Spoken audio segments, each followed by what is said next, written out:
오늘 저와 여러분의 주시는 우리 전능하신, 우리 존귀하신 주님의 말씀은요, 스스로 왕이 되려고 한 사람 압살롬입니다. 스스로 왕이 되려고 하는 사람 압살롬.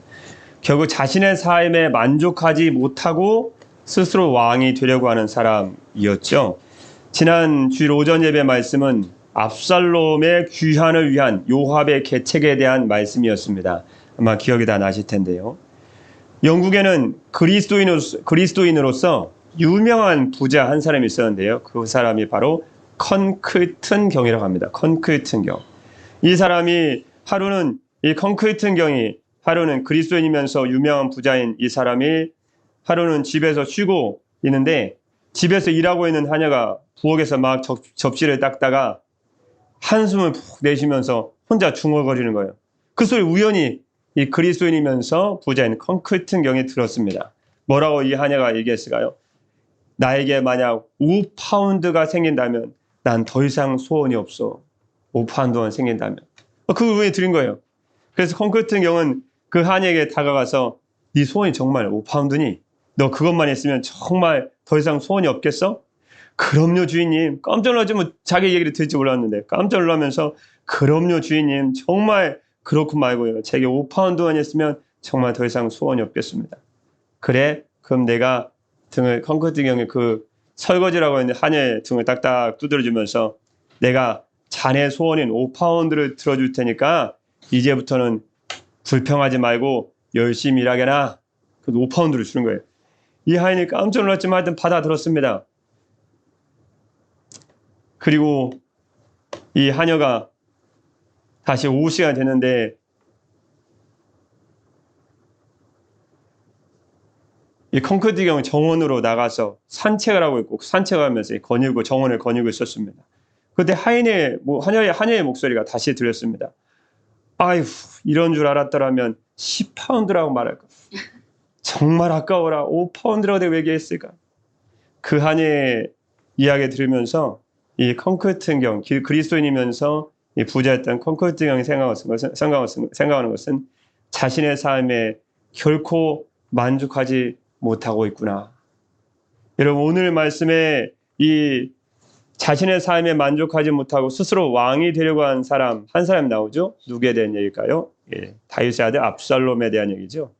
압살롬은 굉장히 은혜를 많이 받은 사람입니다. 이복형인 암논을 죽였지 않습니까? 그럼 민수기서 말씀처럼 자기도 죽어야 되거든요. 이유 불문을 무조건 죽어야 될 백성입니다. 율법에 나와 있는 말씀이거든요. 그런데도 불구하고 다윗에 의해서 용서받은 사람입니다. 또 압살롬은 어떤 사람입니까? 왕자입니다. 부족한 것이 없습니다. 먹고 싶으면 먹고 누리고 싶으면 누리고 갖고 싶으면 다 갖는 사람이에요.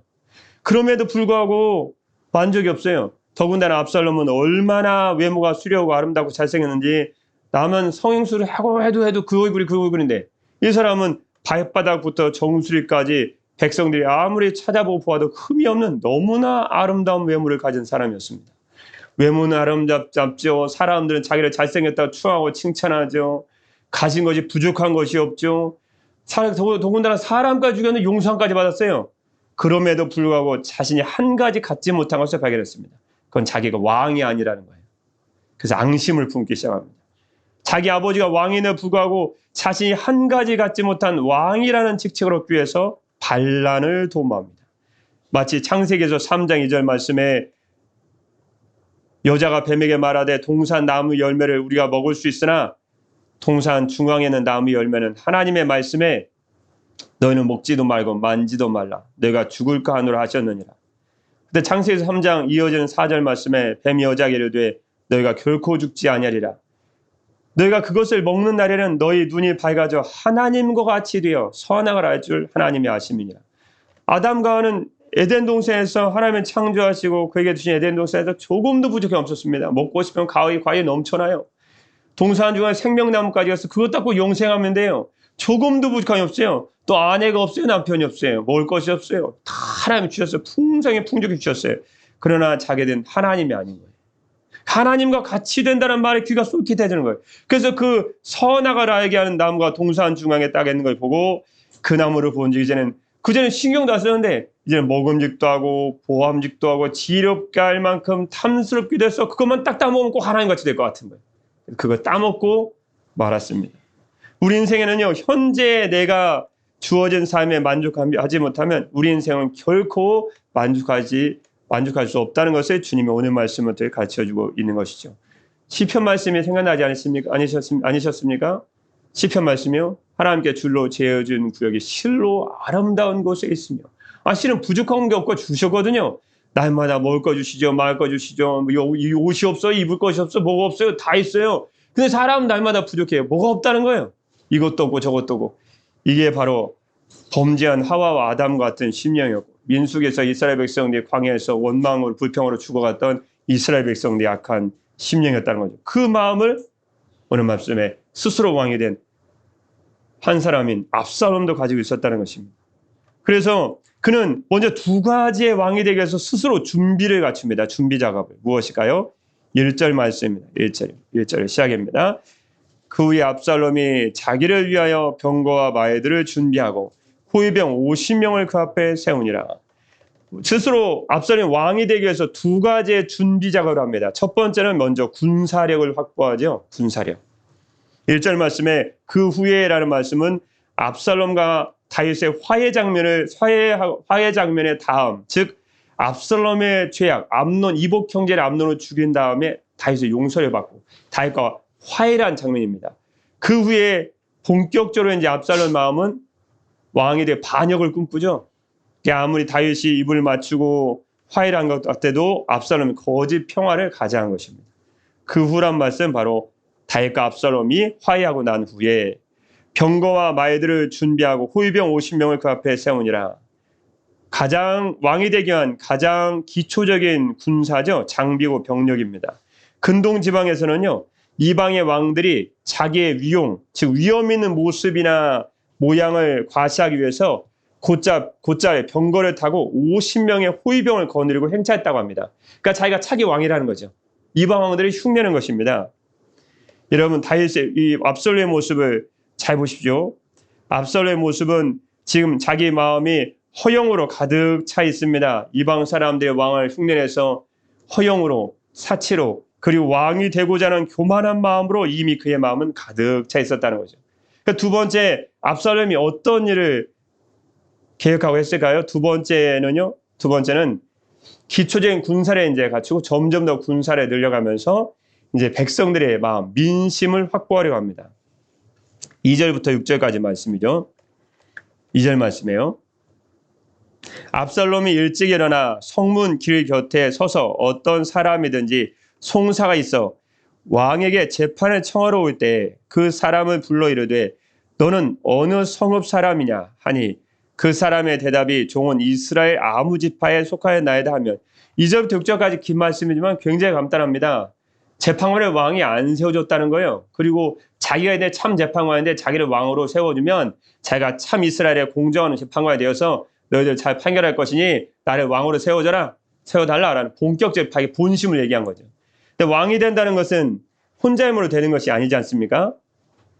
압살롬은 스스로 재판관으로 자처하면서 왕에게 재판을 청하러 오는 자들에게 지금 현 왕인 다윗의 무능함을 비판하고 자신이 그 문제를 해결할 수 있다고 미혹함으로써 다윗에게 향했던 민심을 자신에게로 지금 돌리려고 하고 있습니다.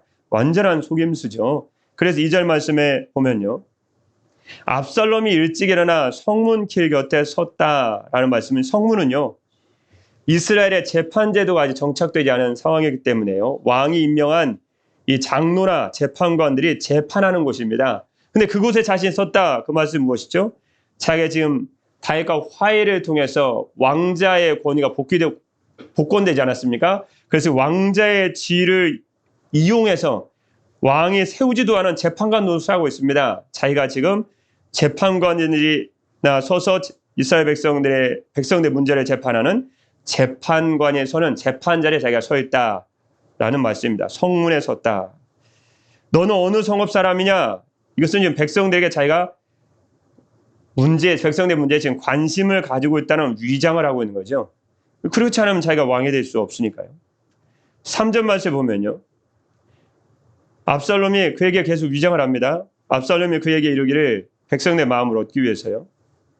보라, 내 일이 옳고 바르다마는 내 송사를 들을 사람을 왕께서 이 재판장을 왕께서 세우지 아니하셨다 하고 완전 거짓말이죠. 예, 참 거짓말이 참 술술 나옵니다. 그런데 특이한 것은요. 3절 말씀에 보면요. 압살롬이 그에게 이르기를 보라 내 일이 옳고 바르다마는 압살롬은 송사 내용도 전혀 듣지 않았습니다. 뭐라고 하지도 않았어요. 찾아오자마자 하는 말이 네 송사를 들을 사람이 없다. 내 일이 옳고 바르다. 아니 뭐라고 말도 안 했는데 그냥 다 못하는 거예요. 이 사람 말하면 이 사람 옳고 저 사람 옳고. 송사 내용도 들어보지도 않고 재판 절차도 거치지 않은 상태에서 독단적으로 재판관도 아닌 부적격자가 지금 사법적 결단을 내립니다. 법을 상해서 옳고 그름을 이렇게 결정한다는 거죠. 이게 사법적 결단이죠. 오늘날 사법부에서 일하지 않습니까? 이렇게 하는 것은 이는 백성들에게 일방적으로 유리하도록 판결함으로써 그들의 환심을 얻음과 동시에 이제껏 다윗이 임명한 재판관들에게 판결을 받아 패소한 사람들이 다윗 왕과 정치에 불만을 품도록 하기 위한 아주 압살롬의 아주 간교한 수책이었습니다. 무조건 옳다는 거예요. 찾아온 사람 옳고 바르다.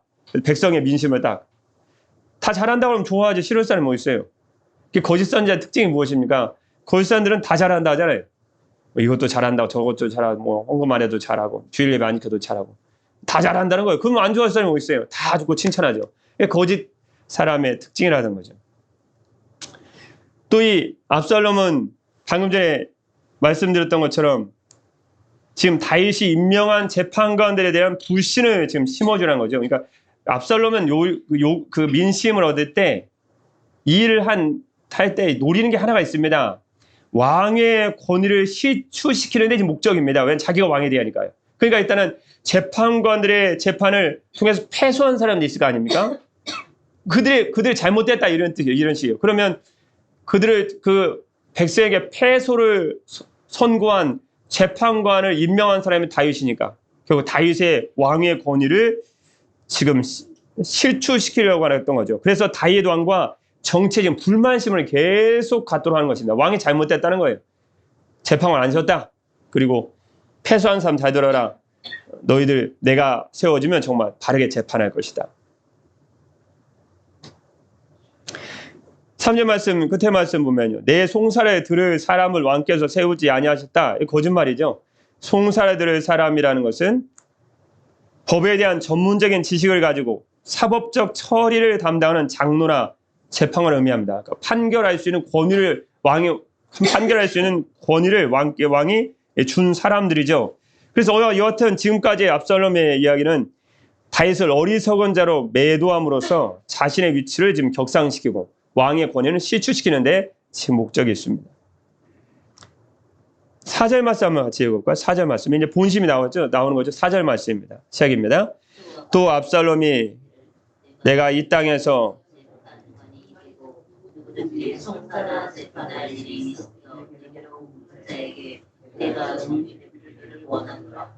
아멘. 지금 만족하지 못하는 사람의 불운에 대해서 살펴보려는 것입니다. 그런데 지금 압살롬이 어떤 일을 했는지를 좀 일단 봐야 되겠죠. 자신의 힘으로 왕이 되려고 하고 그걸 위해서 기초적인 군사를 모집하고 군사를 세우고 그리고 민심을 지금 얻으려고 하는 장면입니다.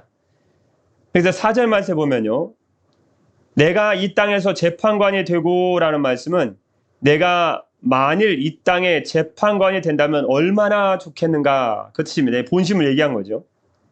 그러면서 누가 소송 문제를 가진 사람이 오면 누구든지 나에게 찾아올 수 있고 또 나는 그들의 문제를 공정하게 해결해 줄 수 있는 재판관이 될 텐데 라는 말입니다. 지금 자기가 지금 왕으로 세움받고 싶어서 계속 백성들에게 지금 자기가 왕으로 되려 하는 것을 직접적으로 속이면서 은근히 자기를 재판장 즉 왕이 되고 그 재판장을 세울 수 있는 왕의 권한을 갖기를 지금 원하는 장면입니다.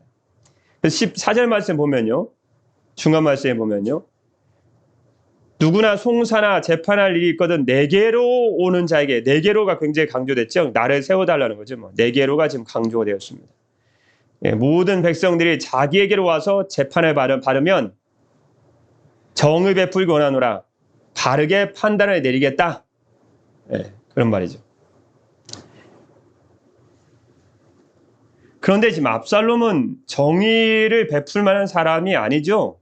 왜냐하면 압살롬은 공의로운 사람이 아니지 않습니까?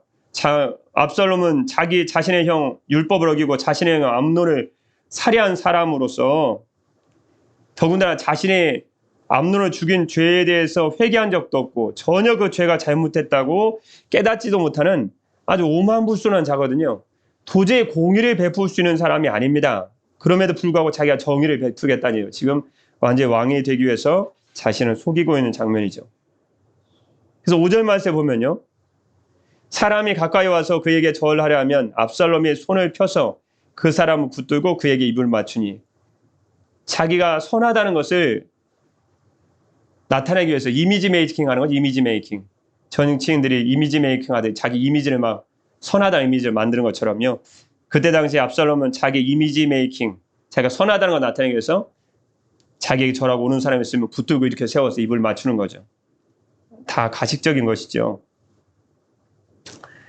마태복음 25장 31절 말씀에 보면 공의로우신 인자이신 예수님에 대한 말씀이 나오지 않으십니까? 마태복음 25장의 31절 말씀에 보면요, 인자가 자기 영광으로 모든 천사와 함께 올 때 자기 영광의 보좌에 앉으리니 모든 민족을 그 앞에 모으고 각각 구분하기를 목자가 양과 염소를 구분하는 것 같이 하여 양은 그 오른편에 염소는 왼편에 두리라. 공의로우신 분이 우리 주 예수 그리스도밖에 없죠. 우리 예수님밖에 안 계시거든요. 그래서 스가랴서 9장 9절 말씀 보면요, 시온에 따라 크게 기뻐할지어다 예루살렘에 따라 즐거이 부를지어다. 보라 내 왕이 내게 임하시나니. 그 다음 예수님에 대해서, 왕이신 예수님에 대해서 뭐라고 말씀해 주셨을까요? 그는 공의로우시며 구원을 베푸시며 겸손하여서 나귀를 타시나니 나귀의 작은 것 곧 나귀 새끼니라. 이렇게 불우한 방법으로 스스로 자신의 삶에 만족하지 못하고 스스로 왕이 되려고 하는 이 압살롬 같은 자를 보면 정말 공의로우신 주님 생각이 나죠. 그 공의로우신 예수님께서 우리들의 길을 바르게 판결하실 줄 믿습니다. 그래서 베드로전서 1장 19절 말씀에 보면요, 오직 흠없고 점없는 어린 양 같은 그리스도의 보배로운 피로 된 것이니라. 우리 예수 그리스도의 보배로운 피, 예수 그리스도만이 흠도 없고 티도 없는 공의로우신 정의로우신 우리 주님인 줄 믿습니다. 6절 말씀에 보면요, 이제 이스라엘 무리 중에 6절 말씀입니다. 왕께 재판을 청하러 오는 자들마다 압살롬의 행함이 이와 같아서 뭐라고 말씀해 주셨을까요? 이스라엘 사람의 마음을 압살롬이 훔치니라. 이 마음을 훔치다라는 말씀은요, 물건을 도둑질하다, 훔치다라는 말씀과 좀 다른 단어입니다. 이 말씀은 은밀한 수책으로 사람들을 자기의 편으로 끌어들인다, 이 말씀입니다. 이건 고린도후서 2장 11절 말씀 보면요, 이는 우리로 사탄에게 속지 않게 하려 함이라. 우리는 그 계책을 알지 못하는 바가 아니로라. 이 압살롬의 뒤에서 배후에서 다윗의 왕권에 도전하고 다윗을 모반하려고 반역하려고 하는 압살롬의 뒤에 지금 사단의 계략이 숨어 있다는 것을 알 수 있죠. 왜냐하면 너무 닮았잖아요. 사단과 똑같이.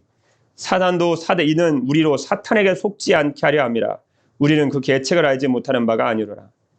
지금 압살롬은 철저히 속고 있는 것입니다. 여러분, 우리가 이 땅의 모든 것으로 만족할 수 있다는 것, 또 이 땅에 만족하기 위해서 내가 인간적인 방법을 쓰고 인간 수단을 쓴다는 것은 결국 사탄의 계략에 우리를 속여서 결국 도적질하고 죽이고 멸망시키려는 사탄의 계략에 우리가 지금 속고 있다는 것입니다. 성경 말씀 고린도서 방금 읽어드렸던 2장 11절 말씀에는 우리 사도 바울을 통해 주님이 뭐라고 말씀해 주셨을까요?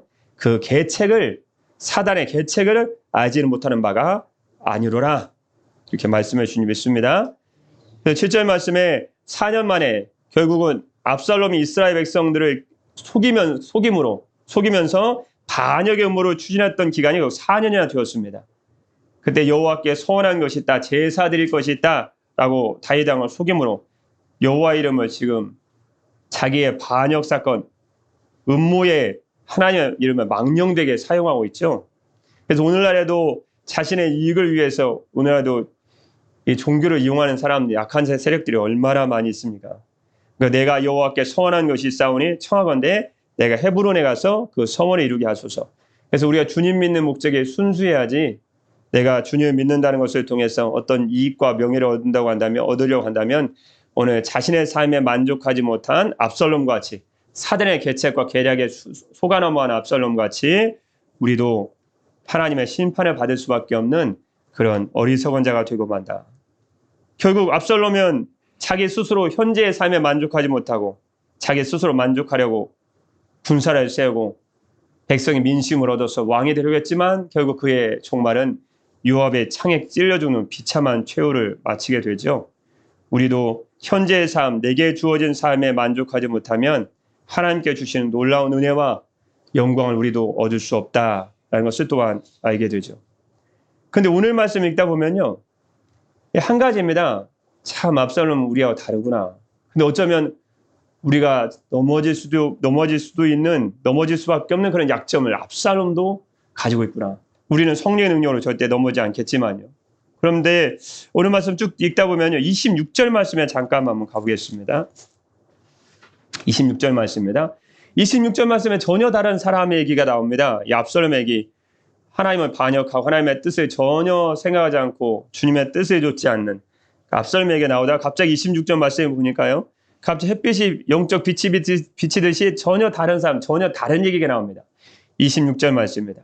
결국은 압살롬에 의해서 다윗이 정처 없는 방랑 생활을 들어가게 되죠.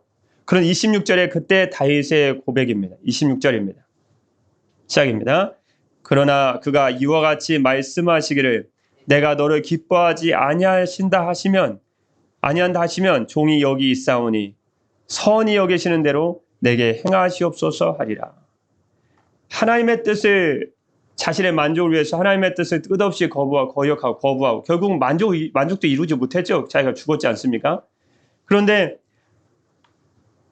하나님의 뜻대로 행하려고 하는 다윗 왕의 고백을 보십시오. 법궤를 가지고 왔을 때 법궤를 도로 예루살렘 가져가라는 거예요. 그러면서 26절 말씀에 내가 너를 기뻐하지 아니하신다 하시면 하나님이 나를 기뻐하지 아니하신다 하시면 죽을 죄인이 우리 죽을 종이 여기 있습니다. 주님께서 선히 여기시는 대로 내게 행하시옵소서. 이 말씀이 무슨 뜻일까요? 하나님께서 다윗의 인생 가운데 최후의 어떤 결정적인 순간에 어떤 결정을 내린다 할지라도 무슨 결정이요? 내가 너를 기뻐하지 않는다 라고 말씀하신다 할지라도 제가 하나님의 뜻에 모든 것을 맡기고 그 주님의 뜻에 순종하겠습니다 라는 다윗의 고백이에요. 지금 압살롬은 전혀 다른 차원의 삶을 살아간 사람의 고백이죠. 완전 다르죠. 압살롬은 스스로 자기 삶에 만족을 못하고 스스로 왕이 되려고 군사를 갖추고 백성의 민심을 얻고 끊임없이 자기 뜻대로 자기가 원하는 대로 자기 방법대로 하나님께서 원하시지 않은 지도자가 되려가는 그 압살롬의 말 가운데 다윗은 하나님께서 나를 기뻐하신다 아니하신다 할지라도 내가 그 말씀에 순종하겠습니다. 법궤 가져가십시오. 나는 법궤를 갖고 다니는 그런 유인이 아닙니다. 실은 이 종이 여기 있사오니라는 말씀은 가로열고 또 숨은 의미가 있습니다. 자신의 지은 죄를 다윗이 생각나게 하는 거예요. 그래서 이 말씀 앞에 실은 가로 열고 난다면 죽을 죄인이 여기 있습니다. 주님이 나를 용서하시고 나를 기뻐하신다면 그것이 또한 저의 뜻이 될 것이고 만약에 하나님 나를 기뻐하지 않으시고 나를 버린다고 하실지라도 나는 주님의 뜻에 전폭적으로 순종하겠습니다. 실은 만족이라는 것은 주님의 뜻에 순종하고 순종하지 않는 것에 따라 달라진다는 것을 여러분 아십니까? 압살롬과는 달리 하나님의 뜻을조차 마치 마태복 말씀에 예수님의 12제자처럼 하나님의 뜻대로 순종하고 살려고 한 다윗은요. 주님으로 인해 진정으로 만족한다는 고백을 시편에 수도 없이 합니다. 그 대표적인 말씀이 어디 있을까요? 압살롬은 한 번도 자기 인생에 그렇게 많은 걸 가졌어도 만족이 없었는데요. 시편 17편 15절 말씀에는 다윗의 기도입니다. 뭐라고 다윗이 기도했을까요? 시편 17편 15절 말씀에 나는 의로운 중에 주의 얼굴을 배우리니 뭐라고 말씀하셨을까요? 깰 때에 주의 형상으로 만족하리이다. 무슨 말씀일까요? 나는 떳떳하게 주님의 얼굴을 뵙겠습니다. 제가 깨어나서 주님의 모습 배울 때 주님과 함께 있는 것만으로도 내게 기쁨이 넘칠 것입니다. 고백이거든요. 하나님의 뜻대로 사는 사람은요, 중요한 것은 만족이 와요, 이상하게. 만족이 와요. 주님으로 인한 만족이고 삶의 만족이에요. 세상 것으로 아무리 없고 막 자기가 군사를 모집하고 군사를 세우고 자기가 하나 갖지 못한 왕이 되고 발버둥 치고 애쓰고 노력했을 때는 날마다 불평과 원망밖에 없는데 결국 죽음으로밖에 이르지 않았는데, 주님으로 인해 만족하고 주님의 뜻에 순종하고 자기 부인이죠. 자기 뜻을 내려놓고 하나님의 뜻을 조치려는 삶을 살다 보면 다윗처럼 고백해요. 주님과 함께 있는 것만으로도 내게 기쁨이 넘칠 것입니다. 주의 형상으로 만족하리이다. 그 말씀에 있는 거 아닙니다. 시편 말씀을 쭉 찾아봤는데 시편 103편 5절 말씀에 보면 시편 103편 5절 말씀은 다윗의 시거든요. 시편 103편 말씀. 여러분 너무나 유명한 구절의 시편이죠. 시편 103편 5절 말씀에 다시 뭐라고 고백할까요? 좋은 것으로 내 소원을 만족하게 하사 내 청춘을 독수리같이 새롭게 하시는다. 그러므로 인생의 만족이라는 것은요, 내가 갖고 싶고 내가 원하고 내 뜻대로 살아간다 주어지는 게 아니라는 걸 알 수 있습니다. 주님의 뜻대로 살아가고 주님으로 만족하기 원하고 주님이 주신 것에 감사할 때 거기서 좋은 것으로 내 소원을 만족하게 하셨다라는 고백이 나온다는 것입니다. 여러분 다윗만 그렇게 고백한 것이 아닙니다. 시편 73편 25절 말씀 보면요, 또 아삽이라는 찬양대원의 그 사람이, 찬양 대장 아닙니까? 아삽이라는 사람이 이렇게 고백하지 않습니까? 시편 73편 25절 말씀, 너무나 유명한 구절 말씀 아니십니까? 하늘에서는 주의 누가 내게 있으리요, 땅에서는 주밖에 내가 사모할 리 없나이다. 무슨 말씀인가요? 무슨 말씀일까요? 하늘에서는 나에게 주밖에 없습니다. 내가 주와 함께 있는데 이 세상에서 무엇을 더 바라겠습니까? 그냥 고백이 나와요. 뭐 하라고 안 해도 그냥 고백이 나와요. 하나님 뜻대 좋고 주님으로 만족하기 원하고 주님 안에 거하기 원하면 그냥 고백이 나와요. 주님과 함께는 제가 무엇을 더 바라겠습니까? 그냥 고백이 나와요. 만족하고 감사하고 기도가 나오고 그냥 그저 감사하고 때려도 감사하고 이러도 감사하고 가도 감사하고 와도 감사하고 자도 감사하고 일어나도 감사하고 고백이 나와요. 그냥 대화처럼. 하는 주에 내게 무엇이 더 필요하겠습니까? 근데 그런 고백을요, 구약에는 성도들만 고백한 것이 아닙니다. 여러분 너무나 잘 아시는 사도 바울 이런 고백을 하죠. 빌립보서 4장 11절 말씀에 보면요, 내가 궁핍함으로 말하는 것이 아니니라 어떠한 형편에든지 나는 자족하기를 배웠노니, 만족하기를 배웠다는 거예요. 나는 비천에 처할 줄도 알고 풍부에 처할 줄도 알아 모든 일고 배부름과 배고픔과 풍부와 궁핍에도 처할 줄 아는 일체의 비결을 배우노라.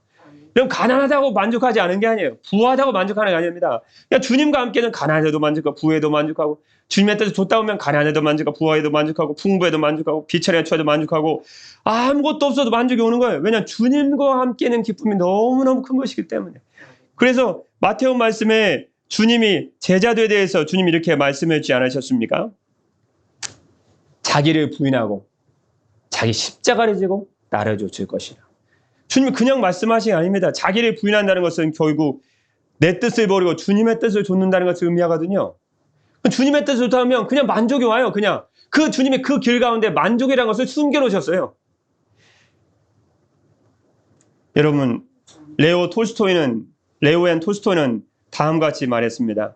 우리들은 이 세상에 사는 것이 아니라 이 세상을 지나가고 있다는 것을 기억하라. 여러분 우리는 이 땅에 사는 게 아니에요. 우리는 이 땅을 지나가는 거예요. 천국이라는 본향을 갖기 위해서 우리 이 땅을 지나가는 것입니다.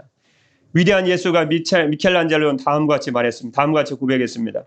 하늘로부터 태어난 영혼은 우리들이죠. 저와 여러분입니다. 예수님의 이름으로 성령 안에서 거듭난 저와 여러분입니다.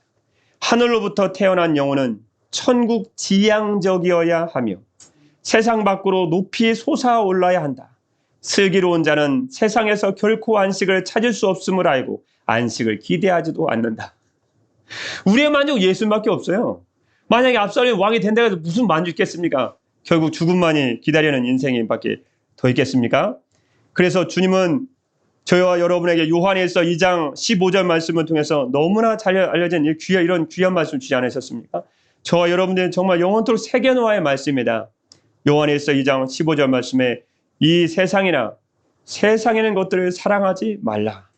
누구든지 세상을 사랑하면 아버지의 사랑이 그 안에 있지 아니하니 이 세상도 그 정욕도 지나가는 거예요. 다 지나가는 거예요. 오직 하나님의 뜻을 행하는 자는 영원히 거하느니라.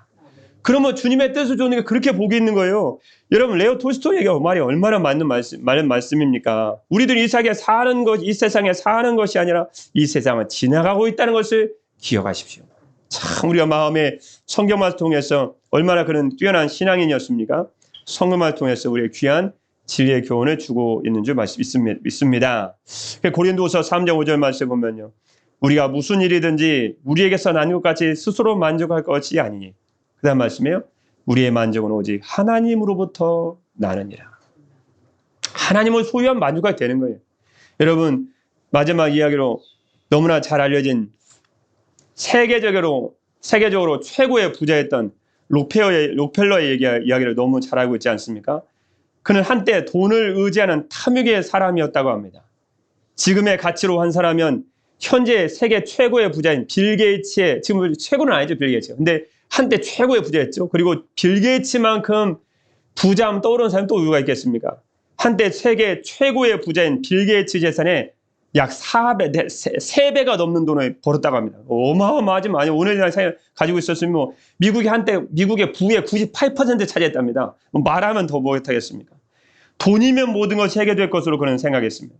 돈으로 행복까지 얻을 수 있다고 생각했습니다. 그래서 그는 탐욕스러운 악덕 자본가라는 비난을 받았습니다. 사람들은 록펠러의 돈을 더러운 돈이다 라고 꼬리표를 붙여줬습니다. 그는 온갖 편법과 불법을 저질렀고 뇌물과 리베이트 등 수단과 방법을 가리지 않고 검은 돈을 다 싹쓸이에 모았습니다. 그래서 그 유명한 루즈벨트 대통령이 한때는 그의 록펠러에 대해서 이렇게 얘기했습니다. 신은 반독점법이라는 거 아시죠? 그게 록펠러 때문에 만들어진 최초의 법입니다. 루즈벨트 대통령이 이렇게 록펠러에 대해서 아주 악평을 한 적이 있습니다. 그가 얼마나 선행을 하든지 간에 재산을 쌓기 위해 저지른 그의 악행을 갚을 수는 없다. 그 정도로 록펠러를 아주 폄하했습니다. 한 번은 신문기자가 록펠러에게 이렇게 인터뷰하면서 다음과 같이 이런 질문을 던졌다고 합니다. 록펠러 씨, 당신은 참으로 부자인데 당신이 축적한 이 모든 재물로 당신은 만족하십니까? 그때 그 말을 듣던 록펠러는 다음과 같이 즉각적으로 대답했다 합니다. 천만의 말씀입니다. 기자가 의아한 생각으로 다시 물었습니다. 당신은 부자가 아닙니까? 우리 미국의 부의 98%를 한때 다 차지했는데 얼마나 더 가져야 당신은 만족하겠습니까? 조금만 더 라고 대답했답니다. 그 유명한 신학자인 어거스틴은 탐심을 이렇게 적용했습니다. 충족한 것보다 우리가 더욱 원하는 것. 이미 다 가졌어요. 이미 배불러요, 우리는. 이미 옷도 있어요. 우리는 빨갛지 않았거든요. 우리는 뭐 입을 옷이 없지 않아요. 그런데도 조금 더 갖기를 원하는, 이게 탐심이라는 것입니다. 골로새서 말씀에 주님이 이것을 우상숭배에 변형된 모습이다. 탐심은 곧 우상숭배니라 주님이 그렇게 말씀해 주신 줄 믿습니다. 록펠러의 탐욕으로 그는 부자가 되었지만 수많은 사람들이 그 록펠러의 탐욕 때문에 죽고 눈물을 흘리며 고통을 당했다고 합니다. 원한을 산 사람들이 록펠러로 인해 원한을 산 사람들이 얼마나 많았던지 그는 항상 잠을 잘 때 침대 곁에다 총을 두고 자야 된다고 했답니다. 총을 두고 누가 오면 빵 쏘려고. 하도 원한 산 사람이 많아가지고. 돈은 그냥 버리는 게 아닌 것 같습니다. 탐욕스럽게 돈을 버는 사람들 말이죠. 그는 33세에 이미 백만장자가 되었고 43세 때는 미국 최대의 부자가 되었고 한때는 미국 부의 98%를 차지하는 어마어마한 대단한 부자가 되었다고 합니다. 53세 때는 그야말로 세계 최대의 부자가 되었습니다. 그러나 그는 결코 그의 부에 만족하지 못하는 삶을 살았습니다. 세계 최고의 부자가 된 53세 그 후로 2년 뒤에 그는 알로피셔라는 희귀병을 앓게 됩니다. 머리카락이 다 빠지고 눈썹이 빠지고 몸은 최치하게 말라서 꼭 문어대가리처럼 머리가 변해버린 거예요. 그는 하루에 그 많은 돈을 갖고 있음에도 불구하고 하루에 기껏해야 우유 한 잔에 비스킷 하나를 목에 넘길 수 있을 정도의 건강만 가지게 되었습니다.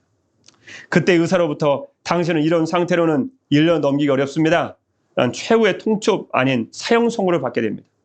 그는 불면증으로 며칠을 보내다 침대 밑에 내려가서 무릎을 꿇고 그동안의 죄악을 눈물을 회개하면서 성령님을 통해 새로운 깨달음을 갖게 됩니다.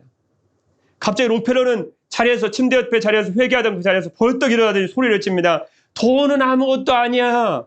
하나님은 내 인생의 모든 것이야. 그러면서 일어나고 소리치면서 일어났다고 합니다.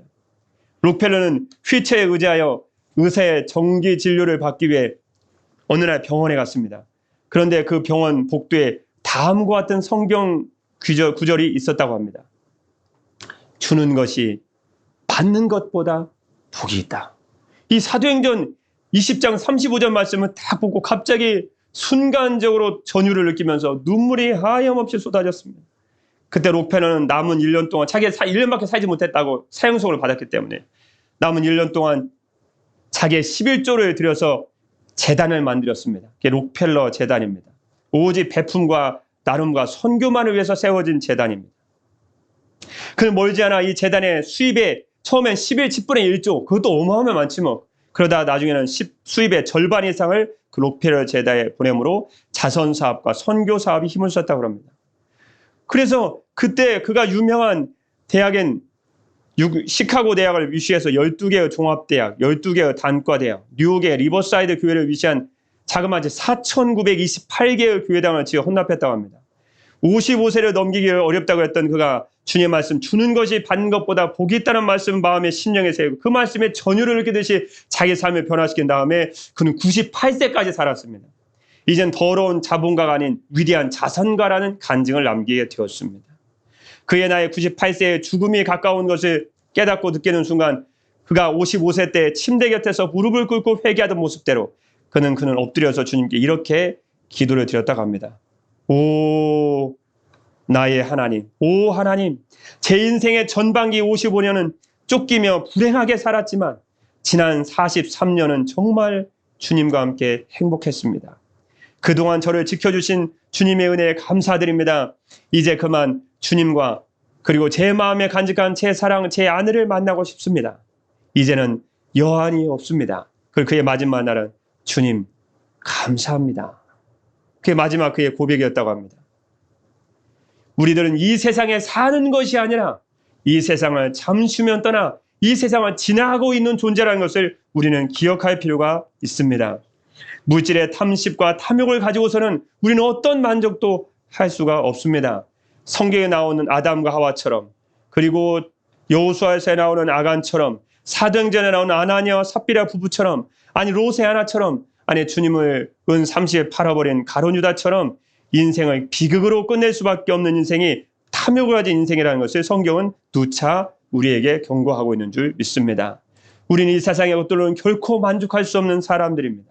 오직 주님의 뜻을 좇고 주님만으로 만족하게 하는 원하는 우리 사랑하는 성도들만이 주님 안에서 참된 만족과 그분 안에서 기쁨을 누리게 된다는 것을 기억하시고 오늘도 주님만으로 만족하기를 소원하고 소망하는 사랑하는 성도님 되시기를 주님의 이름으로 축복합니다. 기도하겠습니다. 또 무리에게 이르시되 아무든지 나를 따라오려거든 자기를 부인하고 날마다 제 십자가를 지고 나를 따를 것이니라. 아멘. 사랑의 우리 주 하나님 아버지, 제자의 도의 삶을 통해 우리들에게 참된 이 세상에서 참된 만족의 삶을 가르쳐 주신 주님의 크신 은혜와 사랑에 감사 영광을 돌려드립니다. 주님으로 인해 만족하는 삶은 자신의 뜻을 버리고 주님의 뜻을 좇는 예수님의 제자의 길을 걸어가는 삶인 줄 믿습니다. 이처럼 자신의 삶을 부인하고 오직 주 예수 그리스도만을 높이는 최대 참된 만족의 인생이 되게 하여 주옵소서. 저희들에게 그리스도 안에서 참된 만족의 은혜를 갖게 하시는 주 예수 그리스도의 이름으로 기도드립니다. 아멘.